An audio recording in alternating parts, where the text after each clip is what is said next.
Hi, Sweet Pea. Hi, Mummy Bear. Cool, blimey, Sweet Pea. This is episode 60. 6D. That's incredible. Very 6D. T 60. Very good. Yeah, this is episode 60 of Chit-Chats, and this week it is with the wonderful Peter and Helleentje Walker from Wack's Wicked Plants. Helleentje's name, who you will not have heard before because Gardeners World decided not to say the name. Yeah. So we said the name. We figured it out multiple times. We finally figured it out, and yes, we're all at peace with the name Helleentje. Exactly. And actually, it's much easier than we easy. all made it out to be. Yeah. Anyway, Peter and Helleentje were on Gardeners World last year. They were on episode 28, so towards the back end of last year. And they were showing their incredible carnivorous plants at their nursery, Wack's Wicked Plants. And they had the turning tables. They had the turning tables, and then the snapping shot of the Venus flytrap, which really freaked me out because they put kind of scary horror film music at the background. Yes, you don't like any surprises in life, do you? No surprises. I like everything just to stay level. Exactly. And we also saw Peter's little pot of horrors, and we learn a little bit more about that and some of the plants that they mention. All Helleentje's favourite plants that she mentioned on Gardeners World, such as the wine protectors. Wine protectors. Yes. And then we also heard about, which I think is fantastic, and it's one of my favourite things, is hearing the backgrounds of all these people and hearing how they got into it and what they kind of did before. And Peter and Helleentje had so many stories. I remember so many occasions they had to say, I mean, this is a really long story, but to give you the gist, this is what happened. And I just knew that there were so many more things we could have talked about, but we can't cram it in. So many more things. 2 hours long. Yes, so not only do Peter and Helleentje specialise in carnivorous plants, but we hear their wealth of knowledge in plants in general, and all the experiences that they've had both through Helleentje's work, through Peter's work, that's taken them all around the world. Loads of travels. Most notably in the Netherlands. And also we hear about a very exciting adventure that they had in Azerbaijan, of all places. And that was fascinating. Could have talked about that all day. Yeah. Now, something that Helleentje mentions as one of her edibles was what she described as a cross between garlic and spring onions, but she couldn't remember the name. And I've heard from them since, and she thinks that it is garlic chives, possibly. Garlic chives. Oh, they sound good. So we don't know for sure, but we'll go with that for now. Okay. And as always, we'll be putting links to any mentions from Peter and Helleentje onto our website. So if you go to notjustagarden.co.uk, you will find them there on the gardens page. And you can find Wack's Wicked Plants, Peter and Helleentje, on the Rose Gallery on the Chit-Chats page. Exactly. Now, in terms of noises, we had everything. We had every possible noise. We had a similar situation to what we had with Fee and Liz from New Hope Daylilies, where they basically have one earphone in one ear, and the other person has the other earphone in their ear, and then they're sharing the microphone that hangs from the earphones. And what that means is if Helleentje is looking away slightly, she's very, very muffled. Yes, and conversely, Peter being nearer was very sort of sharp S's and quite sharp sounds. So very hard in one sound file to meet a sort of happy medium with those. So we apologise for the sound, but persevere with it. I think you kind of get used to it after a while, and it's just such a lovely chat with these two guys. It was a gorgeous chat. They had us in stitches a lot throughout.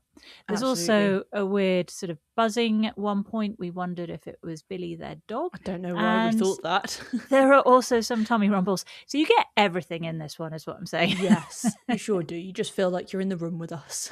So, Sweet Pea, what's the format? So for Peter and Helleentje's Dream Garden, they had garden boundary, shed or greenhouse, 5 ornamentals, 5 edibles, 1 statement tree, pond or pool plus 1 plant, and finally favourite seating area, drink, and 1 plant for that area. That's it. And if you do want to get in touch, if you've got any questions about anything we've talked about, then please do contact us. You can do that either through the website, notjustgarden.co.uk, or via email, which is sweetpea. notjustagarden@outlook.com.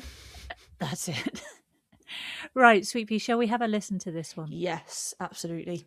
Well, this is episode 60 a good old chit-chat with Helleentje and Peter and Billy. Off we go.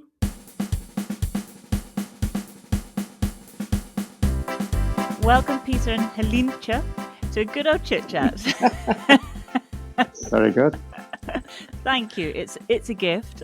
It is a gift.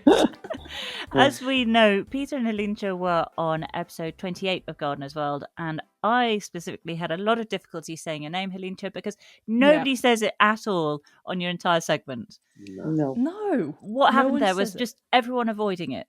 I think so. I actually had to record a voice note. So I must have left the name 5 times, and I think Monty Don just chickened out. This was so that Monty Don could pronounce her name, and as it turned out, it said that they're just a couple. Yeah, He didn't even say anything else. So I thought, wow, that's a bit name bit whatsoever. poor. But anyway, in reality, though, I have friends. Because I'm Dutch, obviously. Yep. I've got friends who I've known for 40 years. They can't spell it, and I get Iligi, Ulugi, and most of the newer acquaintances call me just H. Right. Okay. H.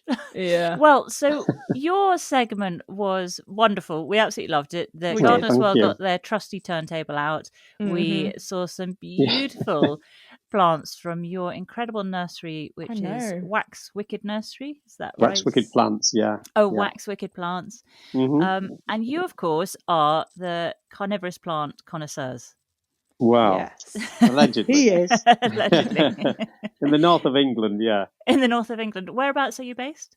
Yeah. A little village called Scampston, which is between York and Scarborough. Mm-hmm. Nice spot. Yeah, beautiful up there. How long have you had the nursery for?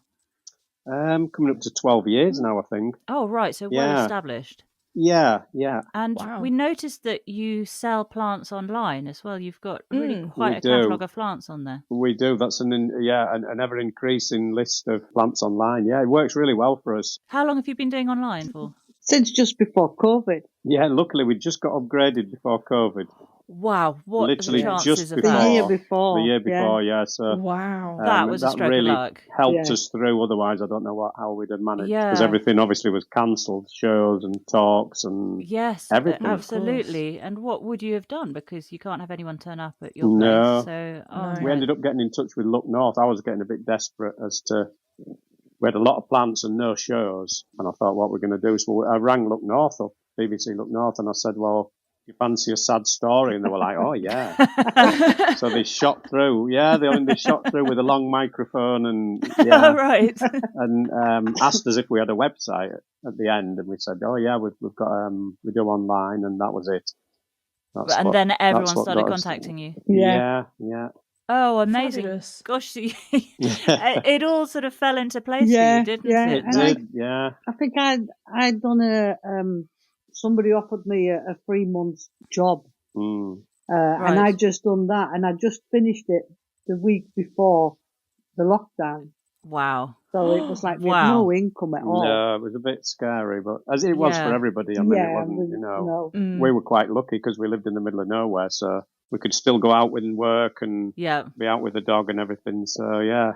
Yeah, that's nice to be able to do that. You can't imagine what it's like for people cooped up in a one-bed flat, for example, in a city. God, dreadful. Watched it always horror, didn't you? But So did you kind of enjoy it then?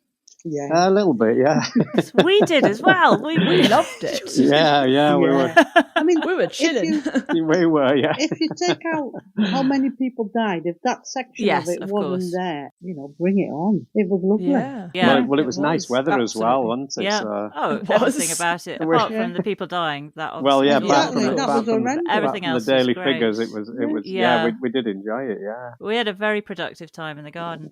We did. So when you set up, the reason I'm interested about being set up online is because we talked to Dan from Dan's Plants. Who, at the time of talking, he was contemplating setting up, and he was researching packaging and how to do it, the infrastructure that he needed to have and the logistics. And he's now just set up, I think. So he's now starting to do some online. I see him online quite a lot, actually. I remember when we see him, I've known him since he started off, since he was being mentored, as they call it. But meeting at shows. Yeah, I mean, he was.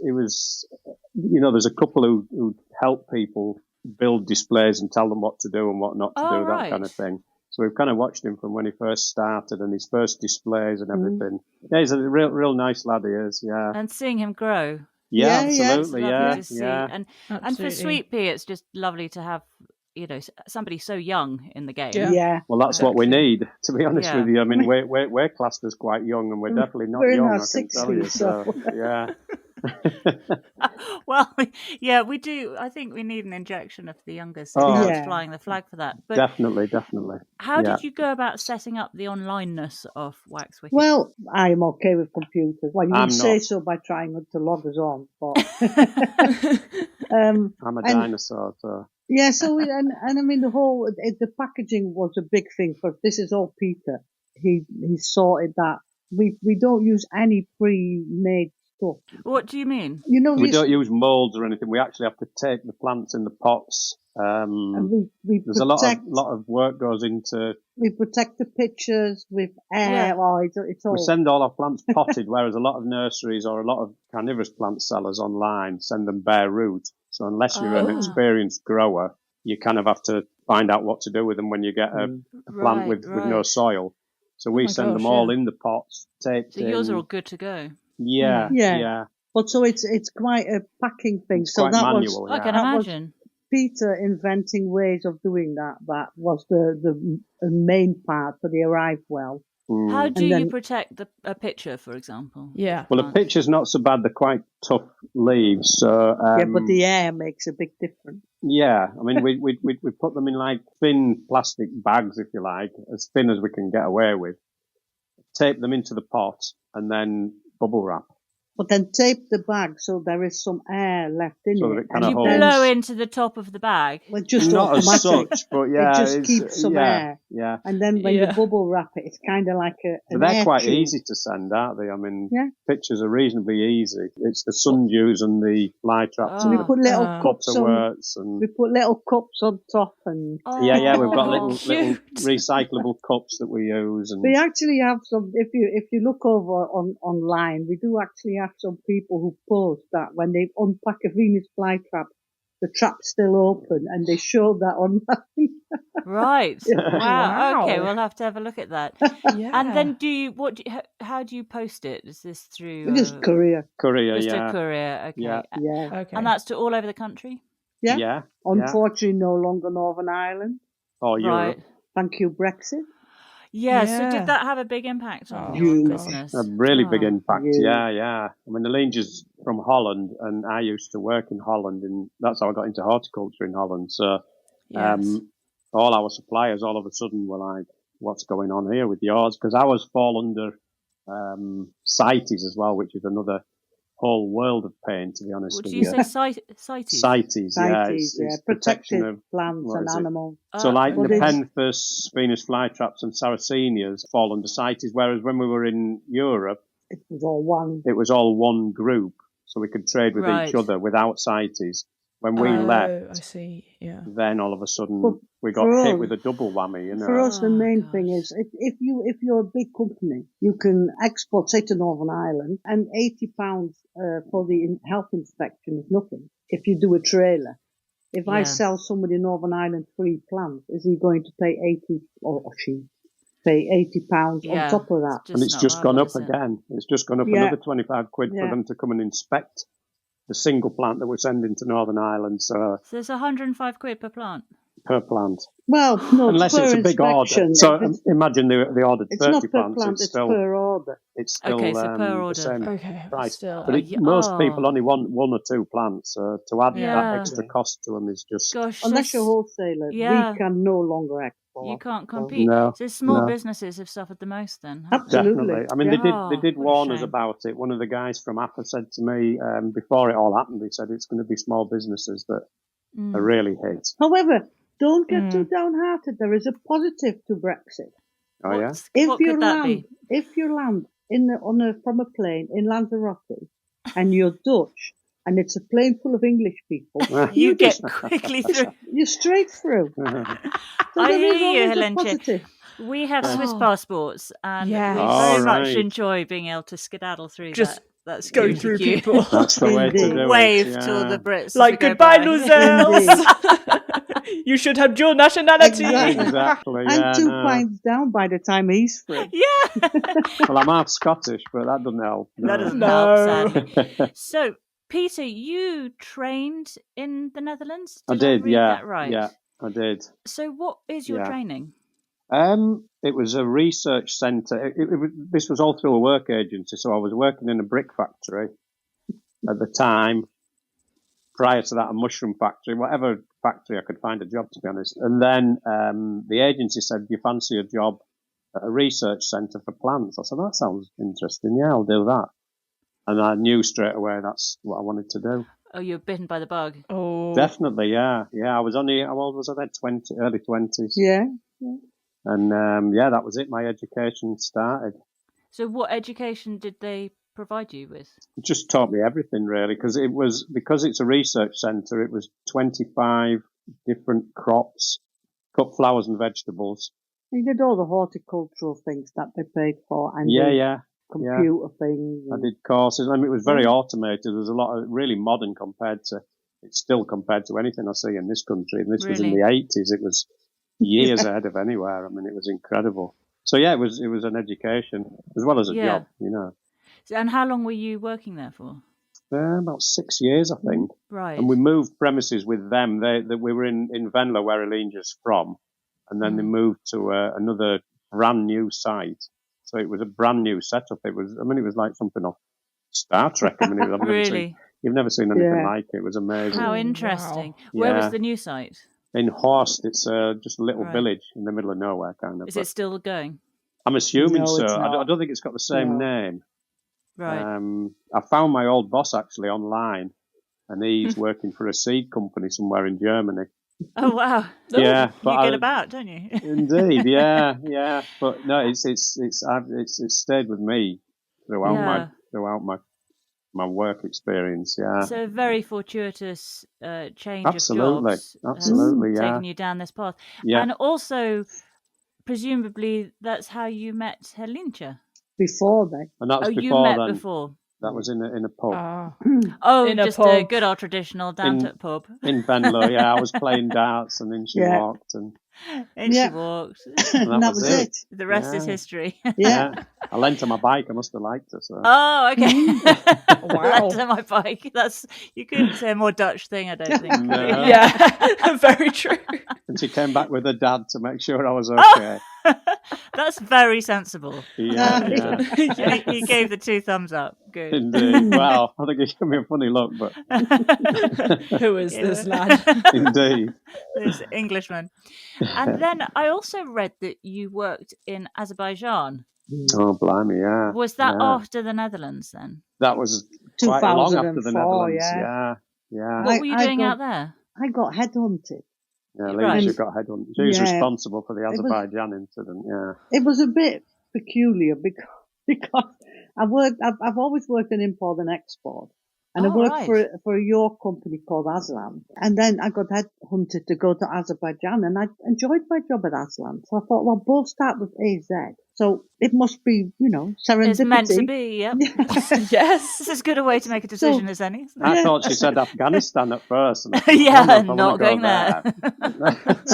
So then I said, well, only if my husband can come. And they said yes. So I just got a job there as a health and safety manager. But you then started designing. I got a job on a nursery there, yeah. One of the few nurseries that, I think we're maybe the only nursery. But anyway, yeah, my bosses were both women. One was American and one was, she said she was a Russian princess. I don't know if it was or not, but they had lots of money, and they just sent me and this guy who couldn't speak any English with a big long leather coat.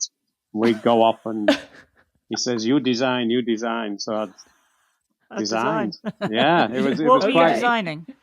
Gardens, parks, one monument in Tbilisi, but the main one was Atabank in, because I think one of the ladies' connections was her husband owned a chain of banks or something like that. Right. So we did the gardens for them, or a design around the bank, to be quite honest. It was a brand new building, so it was a blank canvas. And oh, lovely. Yeah. That would be fun. How does planting differ in Azerbaijan compared It's to... You're not terrible. allowed to do it. It's terrible. I mean, I wasn't allowed to even pick a shovel up. They all went mad with me if I touched Why? the shovel. It was their job. Whose I mean, there job? was a hierarchy of. I see. I was talking to a young lady who works for us at the minute about it yesterday, and there was a hierarchy of workers, then people who shout at the workers, and then people who shout at the people who shout at the workers. It kind of went up and up. Right. So when I picked a shovel up to dig a hole, they went mad with me. Was there anyone shouting at you? Shovel. No. Great, you were at the top of the shouting Well, if pile. they did, they were shouting in Russian, so I couldn't understand them anyway. Went straight over your head. Peter from London. And they all said I was from London, so in the end I gave up and said, okay, I'm from London. Yeah. That's often the way, though. When we're in the US, it's always we're from London. Yeah. You're from London. Just London, nothing else. And so what sort of plants do you have in Azerbaijan? Not many, because it's a really harsh climate for growing. It's really either really windy or really hot or really cold. Right. And a lot of the ground's quite polluted, certainly around Baku where we were, because it's all oil there. So the sea's polluted, a lot of the land's polluted. It's a bit grim. Gosh. The city itself, I think it was the third most polluted city in the world. I mean, after a week, if you blow your nose, it all comes out black. Yeah. It wasn't a nice place. I get that just going to London for the day, to be honest. Yeah, well, when we go to London, we experience the same. The smells just compared to the lovely country air here, you know. Yeah. But Baku is a big city, and it was different. I got to see a lot of Azerbaijan because of my job, but Helleentje was stuck in the city all the time. Gosh, it must have been fascinating, though. Did you know you were out there for a finite amount of time? Yeah, we were just 10 weeks on, 3 weeks off. Oh, so that's manageable, isn't it? Yeah. It's not like you're just there indefinitely. Yeah. So to be able to have a bit of an explore of the place. Yeah. And it was an experience. I mean, designing was something I'd dabbled in, but just small scale, soft landscaping and what have you. Yeah. So to do it on a bigger scale and then try and explain to someone what all the plants were, and when you don't speak the language. No. Yeah. So we were dealing with quite high-ranking people who couldn't speak any English, so it was. Was it quite unusual. A dodgy operation that you were working for? A bit of a need-to-know basis only type. Somewhere. I mean, I can tell a few stories. Most of which need I probably more than an hour to hear some of these stories. Most of which I couldn't broadcast, but you'd have to kill us if you did. Yeah, it was a nudge and a wink. I think a lot of it, but because of who we knew, we had bits of paper to show the police because the police stopped you all the time there. And they wanted $1 off you. If you paid them $1, you could go. And they're pink sticks. I think that's somebody's sense of humour. Flagged you down with a pink stick, and you paid them. In our case, we showed them a bit of paper, and they kind of raised their eyebrows and let us go. What language do they speak in Azerbaijan? Azeri and Russian. Right. But there were. I mean, you got. They all spoke Russian, and the Azeri language was trying to be reintroduced. Some people didn't want to speak it, others couldn't speak it. I think it was a strange country like that, It's changed a lot since then. We were there in 2004. Yeah. And they'd only just, because they only left Russia in 1990, and about 2000 they decided they wanted their own language. So they changed overnight. They changed all the street names, so nobody knew. Taxi drivers didn't know what any of the streets were. People couldn't read the signs. I see. Oh no! It was quite funny. Now that was a strange place. It's all changed now. By the time we left, we were only there for a year and a half. It got much more controlled. So secret police and all that kind of thing was sort of increasing. Right. But when we were first there, it was I mean, during Ramadan, people asked us when they could eat. They didn't know. Right. They didn't know the rules. Oh, I see. They were asking us. I said, well, I don't know. What the new rules? God, it's so interesting. But I guess when you introduce a new language, what is a good way of doing that? I'm not sure. How do you do that? Well, I suppose you'd start with teaching it at school. But they didn't take the time for any of that. And it's the only country I've been told, I don't know if this is true, that actually gave up its language. Right. So unlike, say, the Czech Republic, they kept on speaking their own language. Yeah. And teaching it in schools. Azerbaijan just gave it up. Right. Gosh. Yeah, we're so removed from what's going on over there. Yeah. It's very interesting to hear that. I'd never been anywhere like it, I must admit. Yeah. And what an experience. Yeah, it certainly was. And then what did you do? Is that when you came back to? Did you come back to the UK after that, or did you go back to the Netherlands? No, we came back to the UK. We spent a year and a half in London, where I wasn't doing anything to do with horticulture. I was a courier then. Right. So I rode around with an Oyster card, dropping letters off around London. Oh, were you missing plants? Not really. I loved it. Oh, did you? Okay. I did apply for a couple of jobs, but it wasn't as easy at the time. Yeah. And it was quite an easy job. So I made the most of it, bombing around London. Yeah. And you were in London because of your work, Helleentje? Yeah. Because of Helleentje's job again. Yeah. Yeah. Okay. Gosh, so your job has taken you around the place, hasn't it? Yeah. And then how did you end up going up to Scampston? Wow. We ended That's up. a long story. I can do it really quickly. I got sort of bullied out of my job. We then moved somewhere else. By then we'd started collecting carnivorous plants. Very important point to mention. Yeah. Well, just as a hobby. Yeah. We then went to Holland for a while. The job, you hated Holland on the return to it. I was too old in Holland for a lot of the horticultural jobs. So. They're young bucks out there, are they? So then we came back to England, and we were lucky because the company I worked for allowed me to keep my job and told us to work somewhere in the East Midlands, which I hated. Right. So we simply... No offence to the East Midlands. No offence. It's me being Dutch. I couldn't understand anybody. No.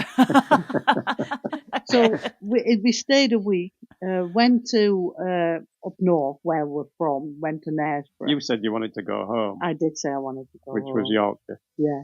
And you considered Yorkshire home? Oh, aye, it is my home. Oh, aye. Aye.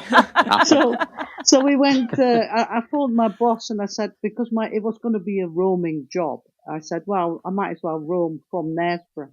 Is this still in imports and exports? Yeah, and he said, yeah, fine. So great. Fab. So you could choose wherever you wanted to live. Perfect. And then you started again. Well, we set up the nursery in Knaresborough in a backyard. Wait, so on the basis of having collected carnivorous plants for a hobby, you thought, you know what, we could do something with these? Well, kind of. The bit skipped in between is Peter was selling plants and working gardens and working in garden centres in England before we that's the gap between 2004 and when we first came here. Right. And when we came back from the Netherlands, we couldn't get back into the shows or anything with regular perennial.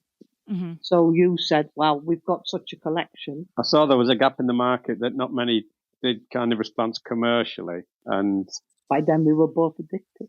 Well, yeah. Oh, so lovely. It kind of grew from a backyard to when our lease was finished in the house we were renting. I thought, well, I can't afford to live in Harrogate. It's too expensive. And to get a nursery in Harrogate's impossible. So someone said, try the stately homes. I did a plant fair in Scampston twice a year. And the landlord basically said, oh, I hear you're looking to rent somewhere here. And I said, yeah, I need a house and some land. And he said, anything else? And I said, no. So Scampston is a stately home? They own the village, yeah. Oh, right. So amazing. Again, things just falling nicely into place. Well, it was just one of them things, yeah. So you live in that village with a house provided by... Well, we rent the house and we rent a bit of land as well, yeah. Right. Yeah. And how big is the nursery? The nursery's tiny, really, compared to most nurseries. We started off with one polytunnel and we've now got 6. Oh, that sounds pretty big. 2 greenhouses. That's big, right? Okay, this is a decent size. This is I mean, we are classed as a tiny nursery though, so it's not. Right. They're not huge polytunnels either. No. You're looking at 16 foot by 30 foot tunnels, but it's big enough for us, you know. Right by your home? Just across the road. I can cycle there in about a minute, so yeah. Oh, fantastic! It's really handy. Gosh, how that all fell into place. It's just, honestly, it's just one of those things. And the location of it, the plants get sun all day, which our plants look stunning. Yeah. Oh, great. Oh, brilliant. So we heard about your favourite plants, Helleentje. You had 2, which I'm completely on board for. We had the Filiformis. Yeah. Filiformis. That's good for protecting your wine. Yep. Yes. And then we had the capensis, which I loved this. You said it keeps mosquitoes away. If the mosquito doesn't come to the plant, just take the plant to the mosquito. So the mosquito. It's like if you're mixing something, why mix with the spoon? Just move the bowl. It's the same thing. Good analogy, Sweepy. But if you think about it as well, I mean, this sounds gruesome, but if you squash a mosquito, you've always got marks everywhere. Yes, yes. It's annoying, isn't it? If you just stick the plant to it, it just sticks to it. Yeah, Perfect. So, are you to be seen wandering around the place? Oh yeah, Just with a plant. Yeah. Sticking I'm mozzies onto I'm allergic to mosquitoes as well. Oh so- no. Oh, no. Okay. Do you get many in Scampston? No. A few. Really. Well, yeah. Global warming, you know. Exactly. Unfortunately. Gosh, well, it sounds like a really sort of smooth sailing route through. I'm sure it wasn't. I'm sure No, It wasn't. lots No, of it dramas wasn't, going on. and But it isn't. Sounds No. turbulent. life never is. But, No, quite. No, I think this is the longest we've ever been settled anywhere. right. Yeah, it is. Wow. And this is where you're going to This remain is now- settled, or do you have other Absolutely, plans I to? hope no. I don't Travel want elsewhere. to Not unless we win a huge No. amount of money somewhere. And lottery. we should mention there are 3 of you involved in this nursery. Oh yeah. There is Yes. Billy, who's a very Yeah. important member of the team. Oh. Just Oh, turning Billy. the camera around. You have to go a bit lower so we can Can't see see him. Billy. Hello, Oh my Billy. god. Sweet. Hi, Who's gorgeous. this? Oh, Who's you're a this? beautiful boy, aren't you? Oh, cutesy. boy. Billy is a greyhound.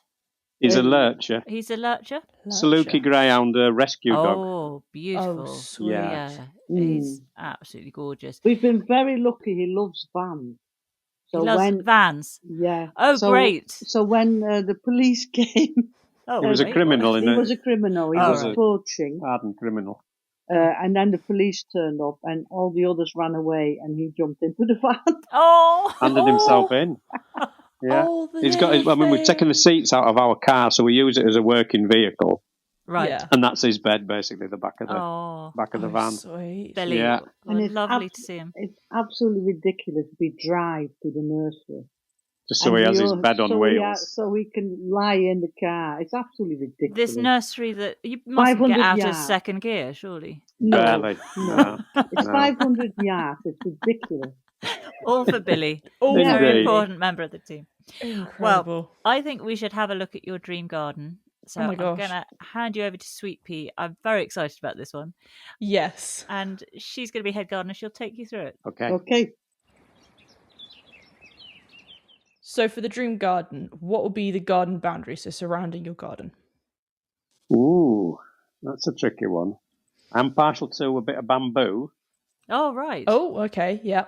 I used to sell bamboo when I was. I used to sell grasses and bamboo and similar plants. So I think grasses and bamboo, something that moves and a bit of noise. Yes. That's often Yes. the I am reason, isn't partial it? to that, and it's a bit of a screen as well. Yeah. Yeah. To but previous not- gardens, we have had it as a not the invasive bamboo as such, No. but Yeah. just something to give us a bit of privacy as well. the Do you have a clumping one. type of bamboo? Quite like the Oreo, however you pronounce it, the Which one's golden bamboo with the Right. golden stems. We used Yeah. to, Oh. we used to sell the Niagara as well, the black bamboo. But At Oh, your yeah. nursery there? no, this was when we were in a previous life, I suppose. Okay. You sold loads of plants. I mean, I sold a lot of different plants back in the day Yeah. before I got into carnivorous plants commercially. So Okay. anything unusual, anything a bit different, we used to sell. Yeah. Was that in the Netherlands? Okay. No. Here. Oh, No. It's okay. the period between sort of 1996 and 2004. Yeah. I love how we have to have a whole timeline. Yeah. Honestly, You guys, because you've just done everything. You've been If you everywhere. could send me never- a spreadsheet, that we've would be never helpful. stayed anywhere longer than a few years. So this is the longest we've been Wow. anywhere. Right. Yeah. So back Very then we settled. Gosh. we had a tiny nursery in the back garden. It's always been a second job, if you like, a second income. My horticulture, and now we've had Right. the chance to do it commercially together. Then that's changed everything. I see. So it's always been your side hustle. Yeah. What were you doing in parallel with the side hustle? Bit of landscaping, garden maintenance, that kind of thing. Okay. So it was a living, but Helleentje was her job was the main wage, if you like. So whereas now this is what we do. You're both 100% in the nursery. Yeah. Now we have to earn money. Yeah. Yes, very more serious now. Yeah. Right. Interesting. So I like the idea of bamboo surrounding. We've had that and grasses. before. Do you know Nick Mesa from Pan Global Plants? He had bamboo as his one of his borders, I think. Right. Beautiful well, we've idea. used it in the past in a garden that we had, so that's what.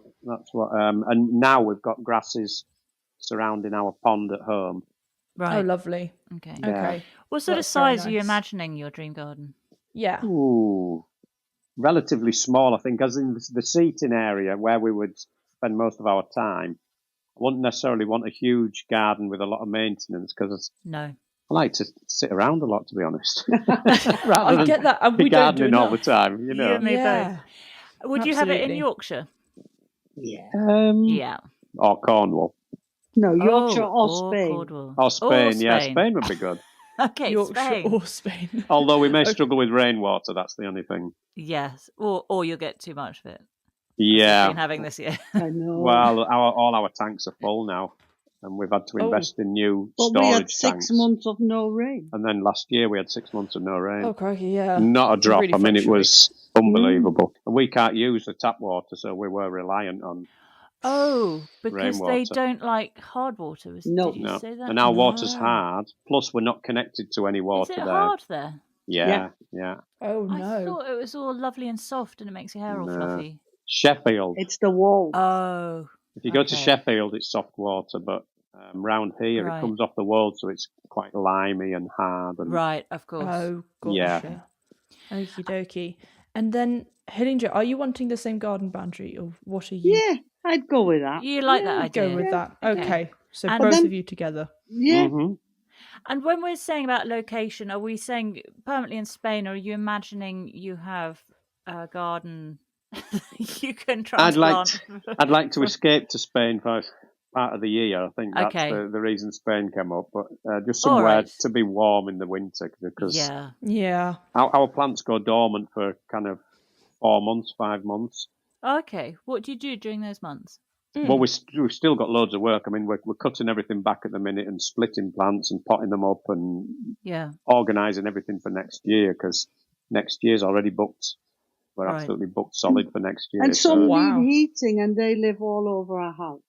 Okay. We even have some in our house. We've got a national collection of Mexican butterworts that live in our spare room. Oh, have you? Ooh. We've had to sell the spare bed. What's a Mexican butterwort like? They come in all different shapes and sizes. Pinguiculas, they're called. If you Google them, you'll find all the different coloured flowers. They're quite small, which is why we can house them in a room. So if you can picture our spare room, it's got 2 plant trolleys in there. No bed. Surrounded with silver. No bed. No, it's all the bed. Sold the bed. Surrounded by silver paper to reflect the light, and it's got LEDs. Right. I think the neighbours think we're up to something dodgy. It looks dodgy, a little bit dodgy, doesn't it? Yeah, a little bit dodgy. A little bit of a pink glow going on, but yeah. Is it the case of when you have snowfall, that roof is always defrosted? Yeah. We actually have invited the neighbours round when we first started growing plants under light. Well, just to say, look, I promise you, nothing illegal going on. I did tell her we were growing something dodgy, and then I said, no, come and have a look, and then you'll stop gossiping around the village. Exactly. I just Googled that plant, the Mexican butterwort. It's beautiful. They're amazing plants. Really sweet. Amazing plants, yeah. And it's great.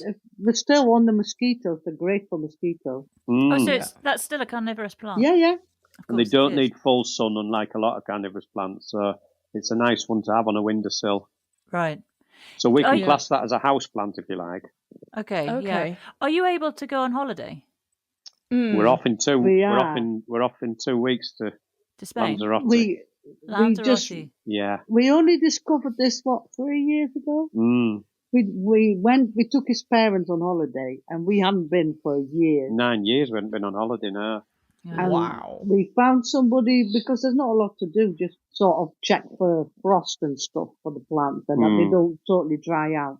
So we found somebody who was willing to stay for 2 weeks and do it. And it was just to be away for 2 weeks. Such bliss. Yeah. And there's not many plants there either, so we can We don't switch talk off. about plants. Yeah. We can switch off from plants for a couple of weeks, which is hard for me because I do dream of plants, and Yeah, I can it imagine. becomes your world, you know. Yeah. You think in plants, you dream in plants. It's all Exactly. Yeah. Not me. Yeah. Not me. Don't worry. Not Not me. Helleentje. I know Helleentje done, but yeah. Oh, good. So you found a good house. Yeah, and so since then we. we just go. We don't even care if we can afford it. Yeah. yeah, I mean, we've actually found someone now who looks after the nursery and who we're going to employ because she's just really good and Great. young. So Yeah. she's totally trustworthy, and she's looking after the nursery this morning. So we can hopefully, planning for the future, we can go away for a bit longer. But when she crawls under a bench, she can get back out again. Unlike me. Yeah. It doesn't take ages to get to an upright position again. No. Yes, I know that. No. Doesn't take a few different stages of. No. Go on. Well then, so we're going with kind of a mishmash of Yorkshire and Spain. Yeah. We'll figure it out somehow. Yeah. Then and my garden has to be slightly bigger than his because Billy needs to be able to run. Oh, I thought it was a competition. No.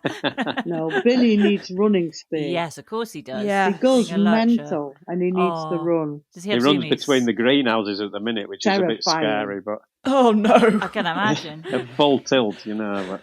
So how many acres are you imagining?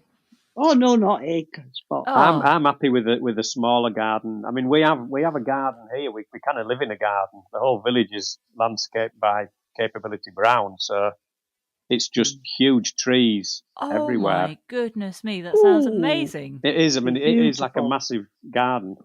Yeah. So for us, somewhere just to chill, really. Okay. Doesn't need to be big. Which is your space. Exactly. So maybe your space could be a garden room off Helleentje's, which has got the space for Billy to charge around in. Yeah. That's it. Yeah. So they kind of mishmash together. That sounds like a plan.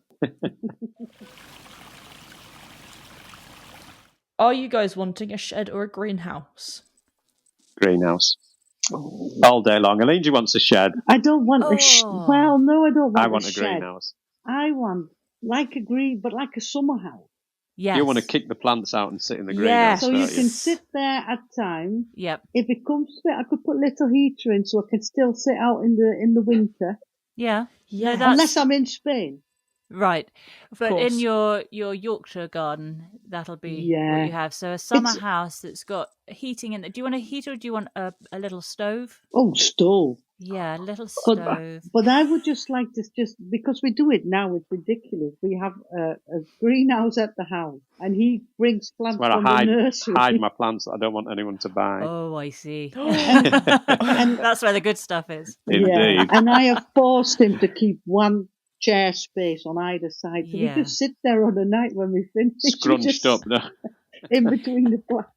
So a sounds lovely. Bigger space than that you'll have with. Yeah. Do you want sort of big, comfy armchair type chairs in there? Oh, that wouldn't be bad. That'd be nice. Yeah, and a little table for my glass of wine. Yeah. A little table for the glass of wine, and maybe some other plants on there. Little stove would be plants. nice. We need plants. Oh no, it'd be full of plants. Yeah, of course. Plants make an indoor space, don't they? Oh, absolutely. Yeah, absolutely. It's kind of so plain without them. It's like life with a plant. Totally agree. Yeah. Boom. Works. Very, very nice. And what kind of design are we going for? Peter, your greenhouse, and Helleentje, your summer house. What look are we going for? Well, if I had a load of money, it would be one of those old-fashioned greenhouses. Oh yeah. You know, like with the brick at the bottom and the woods. And the finials. Oh, that would be my dream greenhouse. That would be the dream. What colour would you have it? Ooh. Or would you just keep it wood? That's an interesting one, yeah. I hadn't thought about that. Maybe dark. I quite like dark colours. So. Like black? Yeah. Yeah. I mean, it's going to get plenty of light, isn't it? With the of course. Plenty of light, absolutely. Yeah. And Helleentje, your summer house, are you going to have one of those hexagonal ones? We've heard about ones that rotate, so you can position it. That's me. That's me. So I'm an absolute sun lover. Okay, so Helleentje's in her rotating summer house. Yeah, and I need space for a big quilt for Billy.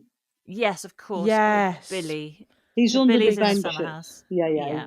That dog is ruined, honestly. Don't worry, ours is as well. I think also because they're rescues, you just dote on them even more, don't you? They've had a really bad back. So Exactly. ours was beaten quite severely and had her tail hacked off and all sorts of physical scars. But oh my goodness me, people? She gets softer and softer. She's such a smush. When we first had her, we felt very much that she protected us, and now the door goes. She gets up, stands behind me. So say, I'm right behind you, Mum. You deal with this. Well, we've just had the postman arrive here. You yourself. Look, Billy doesn't even get up. He never even stirred. I've just seen the postwoman come in, and I heard the gate, and he never even opened an eye. Oh, Billy. So he's the worst guard dog. He really is. Well then, next part of the dream garden, which is my favourite bit, what would be 5 ornamentals that you absolutely must have in your garden? Interesting. Well, we already have a gnome. We need a gnome. A gnome, okay. Yeah. There's a story behind the gnome, actually, but yeah. So we'll have a gnome in there, but he or she doesn't have to count as an ornamental plant. What's the story behind the gnome? Yes. Oh well, we did a really good display at a show. Super display. And we were marked down for no apparent reason. Probably for being Mr. and Mrs. Walker. Anyway, that's by the by. So and this was the first time in years we'd dropped below a gold medal, so we weren't happy. No. So we came in the next morning and they'd put a gnome on our display. So we were like, well, what's the gnome all about? And it turns out it's called the Golden Gnome or something. Yeah. And it's to say, well, this display was worth more than it actually got awarded. It's from the other exhibitors. So it was an exhibitor's thing. Oh, sweet. Yeah. The judges were wrong. Yeah. So they were all thinking you were robbed. Yeah. We was robbed. We was robbed. Yeah. We was robbed. So you got the golden gnome. But you need to give the golden gnome back. But I bought one because I wanted one. And it's still in the garden now, but anyway. That's really lovely camaraderie, isn't it? It is. So. Yeah. We've heard that it's really nice, that it's a very sort of friendly... Yeah. Obviously, it's competitive in that you've got to try and get your best medal because there's money involved and But you're not against each other. But it's not you're not judged against each other, so we do look out for each other, Yeah, that's nice. Ornamentals. That's good. Huge Darlingtonia. Is that ornamental? What did you say? Yeah. A huge Darlingtonia. That's a type of cobra lily. It's a type of carnivorous plant. Right. Very unusual looking one. Like if you see our displays, we have really big sarracenias. Yes, we saw. Well, you put that into your pot of horrors, didn't you, Peter? Yeah. Imagine 1.5 meters tall. Right. Oh, quake. Oh my God. That's what they are. Oh no, they are big old plants. The ones we'll be using at Chelsea this year, hopefully, if we can get them to that size early in the year. Over a metre. Yeah, some are over a metre tall. That's impressive. Darlingtonias. Okay. They get, we've seen some in that thing. We had one in a toilet last year. The toilet? In the toilet, yeah. We just that was part of your display? It is. It's a bog garden, so it's... So that's 2 ornamentals already. That's 2? Yeah, but a gnome's not a plant. No, not the gnome. Darlingtonia sarracenia. Yeah, I mean, we are using our plants here, obviously, but... Oh, of course. Well, I was hoping you would. Yeah. What about, can I have my proper wine protector? Your filiformis? Yeah, but then the big... Yeah, I mean, we have a giant version of it, one that, I can't really show you. It's about a foot tall, anyway. Ooh. So all these plants, that's very interesting to me. I just thought they were all little plants. Oh, no. They all grow to quite a size then. If you see our displays, they have to be big plants, or the judges just don't even look at them. They just discard them. Past. Right, yeah. Okay. So we have to grow them in big pots, pot them on over several years, get them to a good size. Yeah. In order to use them in the displays. And so the filiformis will have a 20 centimetre diameter. Okay. So it's big plant. I mean, the ones we sell are much smaller, obviously, just because you can't. It's hard to put a price on plants you've grown for 10, 20 years, So one of these big tall ones would be 10 or 20 years old? Yeah. Definitely, yeah. Wow. Okay. Yeah. And if they're in your garden... So we're presumably in a hotter climate, so probably more. No, they don't need to be in the warmth, but they need the wet. Ours are on an unheated nursery at the minute. They were frozen solid last night. Oh, why? Wow. Yeah, and they just sat in water. I mean, we have them in greenhouses and tunnels, but they still get frozen in there. We have no electricity on our nursery, so Right. So It's they totally can be unheated. all outside quite happily. Yeah. As long as they're kept damp. Keep them damp in the greenhouse and wet outside. I mean, they've been flooded recently just because of the weather we've had. I would just put them as my pond margin, these ornamental plants. Right. Okay. So we've got filiformis to protect your wine. Very important. So that's 3. And then you got 2 more. So what would you non-carnivorous? I've got a bit of a thing for orchids. So hardy orchids. Again, being from Yorkshire, I don't want to be spending money on heating. So And Scottish. And Scottish, yeah. Married to a Dutch woman. I mean, Are you from Scotland? Originally, yeah. I'm a Glaswegian. Oh, you can tell by my accent, can't you? Not at all. I got moved when I was little. I got moved down to England, so I lost my accent and ended up in Yorkshire when I was quite young, 7 or 8. Yeah. And quite a change. This is the language I've adopted. Yeah. The accent I've adopted. A Yorkshire one. Yeah. And so is Helleentje. That's strong Yorkshire coming through. I've corrupted Helleentje, yeah, you definitely. have, I'm a Yorkshire lass. She is, aye. Her dad's going to be going, what has this Englishman done? Yes. Honestly, I gave the thumbs up and shouldn't have done that. What was I thinking? Orchids, those are lovely. Have you got any specific ones that you were interested in? My favourite of recent years, and I got one given a while ago, and someone said, just leave it outside. And I'm like, are you sure? Anyhow, it's called a dactylorhiza. And what does that look like? It's got beautiful, it's like spikes, flower spikes, when it flowers. And the one I have is called Biorella, something like that. It's got beautiful purple flowers. Gets to about 1.5 feet, 2 foot tall, and it is stunning. It flowers for a long time. Gorgeous. So I would definitely have a big specimen plant, dactylorhiza.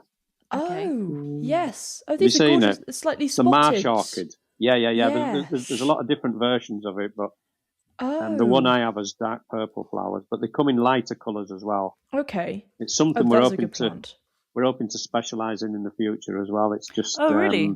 Yeah. It's getting the numbers up to be able to sell them. So would this be the only non-carnivorous plant that you're having? Or have you got some others? What was that one? Shooting stars. Oh, what's it called? Have a look. Shooting star, not a Laurentia? No. Shooting stars is an American hardy plant that you can more or less grow anywhere. Dodecathion. That's the one, Dodecathion, yeah. Yes. That's one of my favourite plants. Oh. Flowers early in the year, but it's more or less you can do anything to it and it just doesn't die. It's one of those really tough plants. Oh, it looks almost like a cyclamen. Yeah, it's got a little bit of the look about it, yeah. A cyclamen on long stems. Yeah. With almost like a pen nib. Yes. You know what I mean? Yes, absolutely. To the base yes, that's a good description. Absolutely. Oh, very pretty. It is. It's a lovely plant, yeah. Never heard of that. No, it's fantastic. I think some alpine growers sell it, but other than that, you don't really see it for sale a lot. So, right, but it's one we used to grow back in the day again. And does that work in a marshy, boggy situation? It'll kind of grow anywhere. I mean, it'll tolerate dry as well as wet. Mm-hmm. It's one of those plants that I love because you can do whatever you like to it and it won't. It's not fussy. Right, my kind of plant. In the nursery, do you sell just carnivorous, but you're planning to do the orchids? We sell a few orchids, but it's availability now, and again, that's down to CITES. They used to be quite readily available, whereas now you need licenses and you need this, that, and the other. But we're trying to build up what do you call it? Our own stock, yeah. But it takes time, as with everything. It doesn't happen overnight. So, and if we can find a good supply, we have tried in this country, and it's impossible. So we're having to look abroad, and then abroad, as I say, it just is the cost. But then, once we get it sorted, we will just grow them ourselves. Yeah, absolutely, yeah. What would be 5 edible plants? Now you're more. You like your edibles, don't you? Well, it's all too much hard work for me. Are you growing any at the moment? No, I grow garlic. Yep, very important. And I grow. I don't even know what it's called. Somebody gave me it, and it's a cross between garlic and spring onion.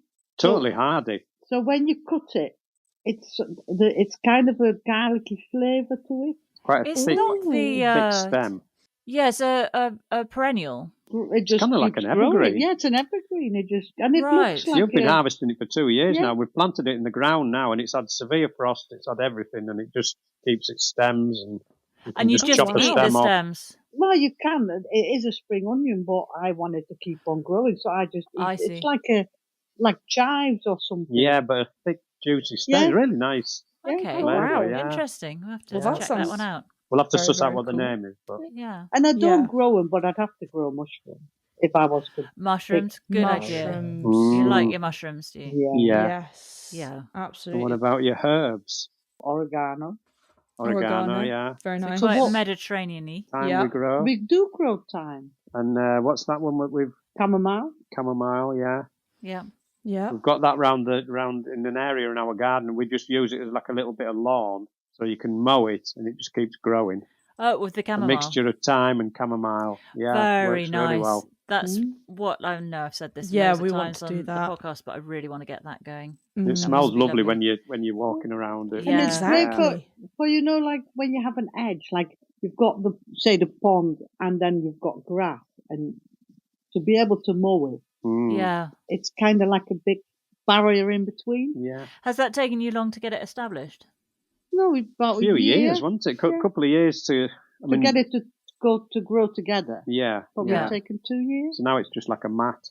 Yeah. Really. Perfect. Yeah. Oh, wow. And Well, that's salvia, really good. I like salvias.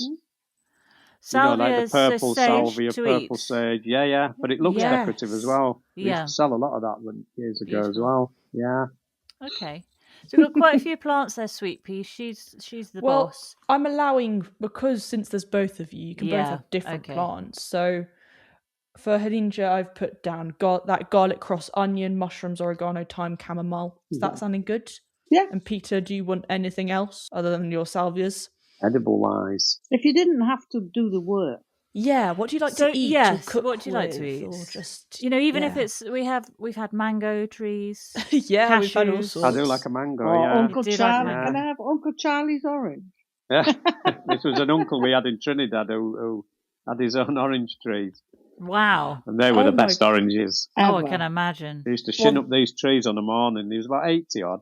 And he'd shin up these trees and pick oranges and There was a rum and orange. Oh, yeah. amazing. Was he selling them or just for No, personal he use? was just in his garden. He Oh, lived in the middle of bliss. nowhere in this little village. Yeah. And we were the only ones who went to stay with him because his family were a bit scared of all the snakes and all the Right. creepy crawlies there. Whereas we were like, great, yeah, Let's do we'll this. go. We've been in Sounds fun. Azerbaijan. Exactly. Well, no, We've handled the Nothing Russian mafia. phases us. Yeah, exactly. We They can could be a handle a bit snake. worse than snakes. they'd never have found us in Trinidad where we were. But Right. no, it was a fabulous experience, and the plants there were. I've never seen anything like it. Beautiful It was- tropical Oh, wow. plants. Oh, it was just a dream. Yeah. And his They're village was fantastic. where the road ended, so there was you couldn't go any further than Right. his village, and it was just rainforest. Oh. So you walked the end of his road, and you were either on the beach where there were these leatherback turtles, and Oh my goodness me. Oh, you This walked into the- You'll need another hour to. I know sounds heavenly. yeah, it no, was. it really was a nice spot. Yeah. Oh So my gosh! Wow. the leatherback turtles on a beach, you've got a rainforest, you've got Yeah. orange trees. Yeah, we wanted to move there. Actually, that was it didn't work out because they couldn't work out the land and one thing and another, and we were foreign, so they didn't Yeah. exactly rush to help us. But we did have. He said, "Oh, you can have it when I'm gone," and we were like, "Oh, right, yeah." Yeah. Oh. But it never happened, unfortunately. But Is your No. uncle still out there? Is he still no, alive? he passed away. Must be Right. 10 years ago now. Yeah. Yeah, Oh, yeah. okay. Wow, what an wow. I experience. still have family out there. Yeah, I've got my cousin out in Trinidad, but Fantastic. Wow. yeah. So you'd have a mango tree. Yes. Oh, definitely a mango tree. Yeah, And that orange tree as well. and the orange tree. Oh, just imagine Yeah. plucking yummy, juicy mangoes. My favourite fruit. And melons. When I used to work in Holland, we used to grow melons. Wow. So if you give them different feed, it was how much sugar they produced. Oh, okay. So we'd have to test for sugar every time we harvested them. So I used to So- come home with wow. loads of melons and cucumbers, What's the best tomatoes. feed for melons? Because we've tried growing them, and we grew one that grew to a nice melon size, and we were very excited. Brought it inside. We had a whole sort of ceremony of preparing it, and it was the most tasteless thing I've ever had. Well, bitter as bitter could come. I couldn't tell you the exact feed that we gave them, but it was so modern, this place. We had like a big vat that collected a cube of water, and the computer would mix all different elements into this big vat, would mix it itself, and then send it off to one of 25 greenhouses. Wow. So the melon would have its own mixture. I couldn't tell you exactly what it was, but it was all... the same thing when you get paint done. They put all the different ones in to make the colour. Yeah. I mean, it literally dripped. It had loads of different nozzles, and it dripped different... I mean, that's so cool. Yeah, I mean, it was unbelievable, this place. That is but it was so all interesting automated. to see it. And this was in the 80s, early 80s. And I had to go a lot because your Dutch wasn't very good there. So I got They all to speak tag English, along. don't they? Yeah, they do. Yeah, but I had to learn Dutch there. Because first it was through the agency, and then I had to apply for a full-time job there. And I had to do it all in Dutch, so... So your Dutch is pretty good then? Yeah, I can speak Dutch. That precision's very interesting, though. I like the idea of it, but I also like a sort of more organic approach. It reminds me a bit of vineyards. I worked I was traveling around Australia and New Zealand, and I worked in a winery in New Zealand. And there was a French guy there, Xavier, who has his family own a chateau in Lyon. Near Lyon in France. And he was traveling around the world, experiencing all the different wineries around the world. So he'd been to California, he'd been to South Africa, to see how they operate, to sort of plagiarize as much as he could for the family winery. And he said that in New Zealand, everything was very kind of lackadaisical. It was just like, it's about feel, and it's about taste, and and they drink a lot of wine whilst preparing the wine. So most of them are 2 sheets to win.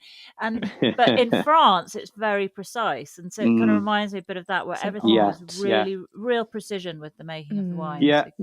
I'm totally agree with you. When the place moved from Venlo, whereas Venlo it was a small site and it was much more chilled and much more, and when we moved to this new place, you had to write down what you'd done every 15 minutes of the day. You had to account for it, and the machinery was all the same. It was all done via a computer. As I say, it was all drip fed. There was no soil in the place. It was all grown in rock wool or in gel or in ebb and flood systems, all with feed. Fascinating.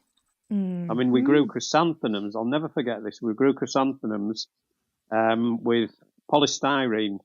So the plants were plugs, and the plugs went into little holes in this polystyrene, and it was watered from the base, like sprayed from underneath, with what looked like Ribena. But it was obviously just a high concentrated feed.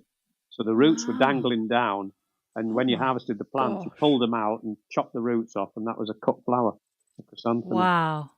Well, I had amazing. no idea this existed. This is in the 80s. Well, this was early 80s, so you can imagine. Did you work in the tulip fields? No, thank goodness. I've heard it's back-breaking. It's a summer job, isn't it, for Dutch kids? Yeah, for us it was, ours was mostly under glass. Right. So we were doing alströmerias and freesias and lots of different cut flowers, and also vegetables which needed heated, humid greenhouses. So I didn't do a lot outdoors. I did a bit, but mainly it was under glass, which I loved. Absolutely loved it. Yeah, and there wasn't like a production line because it was a research centre, so there wasn't the same pressure. It was subsidised by the government, and a lot of free veg and flowers. Nice. Roses. I love that. What a perk of the job. Helleentje was sick to death of me bringing flowers, which, In the end, you were like, imagine that, flowers again. Yeah. More bloody flowers. I know. Usually it's the other way around. It's like, you're not giving me any flowers. Exactly. Well, the whole thing of he's giving flowers because he's done something wrong. That's right. He's just doing loads wrong all the time. Great big bunches of roses and alströmerias, and it was fabulous. It was.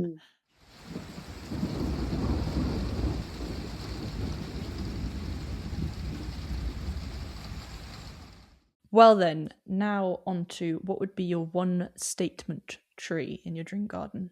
I don't know what it's called. A treurwil. Weeping willow. Weeping willow. Oh, yeah. Great choice. Oh, God, you've got me thinking. Yeah, now. and especially because you've got kind of a boggy area, boggy garden. That'd be Well, rather I've kind of nice. forgotten that it needs to fit in the garden. Sorry. It doesn't plucked matter. a tree out of the thin air. I mean. There It are will no work no. There are somehow. no rules. Yeah, No rules. No rules. No. It's your dream garden, so it can all Yeah. exist. Oh, Hence, you've got blimey. a mango tree. Exactly. Indeed. and I think, what was it called again? A weeping willow. Weeping It willows. needs to have a tree house in it. Yes. Blimey, you're talking a big willow there. Yeah, but a proper one. Okay, Very nice. I like Well, that. in a place where we're surrounded by trees, outside our house is a lime tree. It's so loud in the summer, you think there's a plane coming over. Oh, really? And it's the bees. Oh, We've got 5 lime fantastic. trees that are bigger than our house, about Oh, 1.5 wow. times bigger than our house. Can you see it out the window? Yes, I can. Wow, Oh, it's yeah. huge. Huge. It is a monster. And as I say, Right. it's like it's alive. And that's Capability Brown's work. Yeah. It is, yeah. I mean, it's Yeah. down our main road. It'll be under our house, that's for sure. Yeah. The roots. So But you're no. going for lime tree? I do like a lime. Yeah, I think so. I'd go yeah, for the lime. yeah. I just think because of the benefits to the bees and everything Yeah. as well. We have Nice to kind of help choice. nature because of our plants eating things. My gosh, Can I- of course. I feel like I've got to give a bit back. You know? Yes, Thank absolutely God right. they don't eat bees. Don't they kind of let wasps kind of stay in there and come out a bit? Or... Well, The wasps sometimes eat the way out. they eat a lot of wasps. Do they? Bees, luckily, don't seem that bothered. And Bees go for pollen, not nectar, and they Yeah. produce Yeah. the nectar smell. So they're not interested. No, Well, my neighbour's a luckily. beekeeper, literally across the road, so I'm always aware if he comes knocking, then I know. You've done He's something missing wrong. some bees. Just give him some Indeed. roses and you'll be fine. Indeed, yeah, I'll give him a handful of roses, it'll be all right. I think we both know what you're going to choose. Would you like a pond or a pool in your dream garden? And what Oh. plant would you have in that area? The nice thing is, because there are 2 of you and you were giving all these choices, you could end up just having one We'd have to have 2. We'd have to have 2 a areas. pond yeah. and a pool. Well, Helleentje never stops going on about having a pool, which is something I can't give her, but I couldn't do without my pond, but I have wanted a pool since I was about 8. I think Well, we're I'll- going to have to allow both, Sweet Pea. We're going to have to given allow there's a 2 of them. I'll have pond the and a pond. pool. It's all and you I've, have the pool. It's all I've Yeah. ever wanted in my Yeah. life, and I'm not going to achieve it. Well, but dreaming's free, I'm love. still gonna. All I've ever wanted, my own pool. You've got adjoining gardens, so Yeah, you they're both can be together. in and out of the pool when the weather's right for it. And does Billy like swimming? No. Not keen, so he won't be Aw. diving in then. Well, He fell in the pond once, didn't he? Oh no. Oh, Yeah, he thought he could clear it and ended up in it. oh, no. And he was Billy. covered in all pondweed and everything. And then he ran into the neighbour's garden and went in their kitchen covered Oh, in no. pondweed. Yeah. freaked them out. Yeah, he did. Frighten the life out of him. Okay, green swamp monster. Like a Yeah, sea indeed. monster. So how big's your pond going to be Yes, how big's in the your dream pond? garden? I don't want it too big because, again, it's the same thing. You need to be able to. I need Yeah. to be able to get to it and maintain it. Billy needs to be able to clear it. Indeed, and I don't want Okay. Billy falling in it. No. So, So I a don't Billy know, maybe, clearable pond. yeah. But we yeah. need a beach. Yeah, we need a beach for the wildlife so the birds and the hedgehogs Okay. and things can go and feed. Yeah. Lovely. So it wouldn't need to be huge, but not minuscule either. We have a small one at the minute, which I would like it to be bigger. Yeah. Okay, Okay. And obviously the planting would be sarracenias in the margins. lovely. Floating basket. with Yeah, the Darlingtonia. we do use floating baskets in our little pond as well. Yeah. And with the pool, are you wanting to swim lengths in your pool? Yeah. Oh, It there. doesn't need to be so big. Helleentje would, yeah. Wide. As long as it's like a metre wide, I'm okay. And I need but probably then long. 10 metres, yeah. 10 meters to get a good Yes. good length in. And what plant would you have by your pool? Oh, it'd have to be a palm tree. You'd have to have a Palm tree. Yeah. Oh Absolutely. my gosh, lovely. What kind? Oh, one with coconuts. Coconut palm. Are you by the seas? You're Oh, we're in Spain We're at this only about point. 20 minutes. Yeah, we're near Filey here and 20 Scarborough. minutes from the sea. okay. We're not And- too far away. We'll have your dream garden walking distance to the beach. Yeah, good. Yeah. Excellent. That sounds good. You could have Yorkshire on your left and Spain on Yeah. your right. We That's- could go with that. I'll drink to And that. just have it south-facing whichever direction you are. Yeah. So the Always garden can south-facing. rotate. Yeah. The garden will rotate. Not just the summer house, the entire garden is on a Indeed. lazy Susan. Exactly. Okay. Indeed. The final question is, what would be your favourite seating area, drink to have there, and plant to have by your side? I'm easy on this one. So you like a glass of wine, don't you? Yeah. I've glass of wine. I will have my filiformis. Yep. And I'll sit next to that pond. I'm done. Lovely. I quite like a nice Trinidad rum. Trinidad rum with that orange in it. No, just straight just up. As nature intended. A dark rum. Yeah, nature intended. Nice sunny spot. Yep. And what would be your plant beside you? Plants. Oh, blimey. Again, I think I'd have to go for possibly a Sarracenia. Keeps the wasps and the flies away from you. They are good. I've got so many plants in my mind, but obviously we're doing what we do. Yeah. Carnivorous plants are the ones that spring to mind. So and we always have them round us when we sit in the garden. We do. We have a trough of terror. Trough of terror. We call it the trough of terror. We've got the pot of horrors and the. I mean, pot of horrors, trough of terror.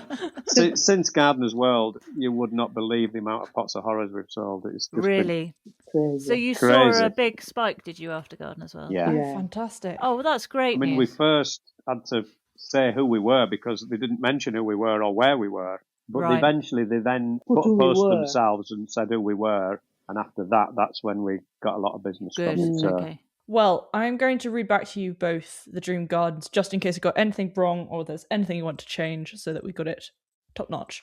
So, the garden boundary. First of all, we were thinking possibly bog garden, but we weren't sure whether we were going to go Yorkshire or Spain, so we're just going to mishmash the two together, okay? That's how it's going to work. Then, Peter, you wanted a slightly smaller garden just for you, but both of you wanted bamboo and grasses surrounding it. But Helleentje, you wanted a slightly bigger garden for Billy to just charge down and enjoy it. And they're adjoining. They're both joining, so Peter's is coming off Helleentje's. Yeah. Okay. Exactly. Then for shed or greenhouse, Peter, you wanted a greenhouse, a nice old-fashioned one. Absolutely. With a brick base, wooden frames, finials, possibly dark painted, weren't quite sure.